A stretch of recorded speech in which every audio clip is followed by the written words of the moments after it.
చర్చలతో కూర్చుంటే ఈ కార్యక్రమం మనం ముందుకు సాగిస్తామని తెలియజేస్తున్నాం. ప్లీజ్ అందరు మీడియా వాళ్ళు కూడా ప్లీజ్ మీరు ముందుకు రండి సార్.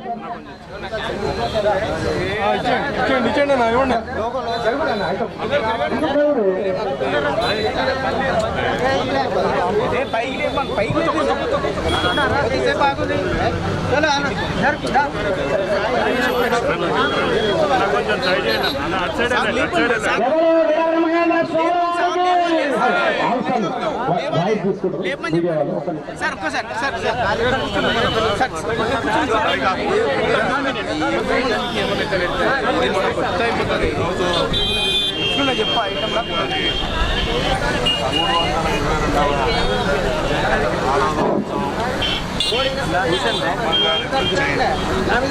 ప్రపంచానికి తెలుసు వారు గొప్ప సంఘ సంస్కర్త, గొప్ప కాలకి అలాంటి మహానుభావులు ఇప్పటి వరకు అది అన్న మైక్ తీసే అన్న ఆనాడే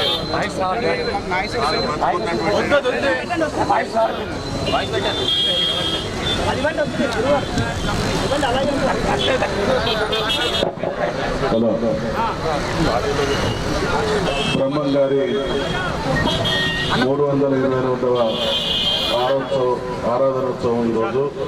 బ్రహ్మం గారు శతాబ్దాల క్రితం జన్మించినటువంటి మహానుభావుడు, గొప్ప సంఘ సంస్కర్త. ఆనాటి సమాజంలో కొనసాగుతున్నటువంటి అసమానతలకు వ్యతిరేకంగా సమానత్వం కోసం కృషి చేయడమే కాకుండా గొప్ప కాలజ్ఞాని కూడా. వారు భవిష్యత్తులో రాబోయేటువంటి అనేక పరిణామాలను, సంఘటనలను ఆ రోజే దర్శించగలిగి ప్రపంచానికి చాటి చెప్పినటువంటి మహామనిషి. వారు కాలజ్ఞానంలో చెప్పినటువంటి అనేక విషయాలు ఈరోజు వాస్తవంలోకి వచ్చినాయి. ఒకరోజు అవన్నీ సాధ్యమా అని అనుకున్నటువంటి సమాజం ఈరోజు వాస్తవాలుగా తేలుతున్నటువంటి సందర్భంగా వివరబోతున్నటువంటి సందర్భాన్ని కూడా మనం చూస్తున్నాం. అనేక విషయాలు మన జీవిత కాలంలోనే వాస్తవాలుగా మనం అనుభవించడం.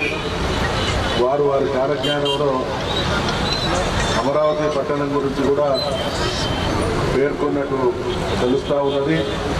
ఈరోజు ఆంధ్రప్రదేశ్ రాష్ట్ర రాజధానిగా అమరావతి నిర్ణయం జరిగి అది అనేక ఆమడల దూరం విస్తరిస్తున్నటువంటి విషయాన్ని వారు చెప్పినట్టుగా వార్తలు వస్తున్నాయి.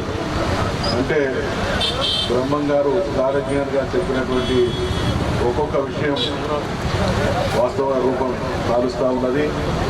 ఆ మహానుభావుడు మరి ఆ రోజే సంఘ సంస్కర్తగా సమాజం కోసం పరితపిస్తే ఈనాటి సమాజం కూడా మనం రాష్ట్రం ఏర్పడ్డది, దేశానికి స్వాతంత్రం వచ్చింది. కానీ భారత సమాజంలో ఇంకా అసమానతలు అనేటువంటి వెనుభూతం ఈ జాతిని వెంటాడుతూనే ఉన్నది. కాబట్టి అసమానతలు లేని బ్రహ్మం గారు ఆశించినటువంటి సమాజం దిశగా మనమందరం ఆలోచించి ఆ దిశగా ఈ భారత జాతిని ఒక ప్రపంచ దేశాలు గర్వించేటువంటి సమానత్వం గల జాతిగా మలచడానికి పునరంకితం కావాల్సినటువంటి సందర్భం. ఆ మహనీయుని బోధనలు ఆచరణీయం. వారు ఇప్పటికీ మరి 322 సంవత్సరాలు అయినప్పటికీ జీవ సమాధి అయి 322 సంవత్సరాలు అవుతున్నటువంటి క్రమంలో రోజు రోజుగా బ్రహ్మం గారి బోధనలు వ్యాప్తం అవుతూ ఉన్నది. వారి అభిమానుల భక్తుల సంఖ్య పెరుగుతూ ఉన్నది.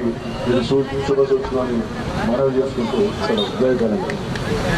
శ్రీ పోతులూరి వీరబ్రహ్మేంద్ర స్వామి వారి యొక్క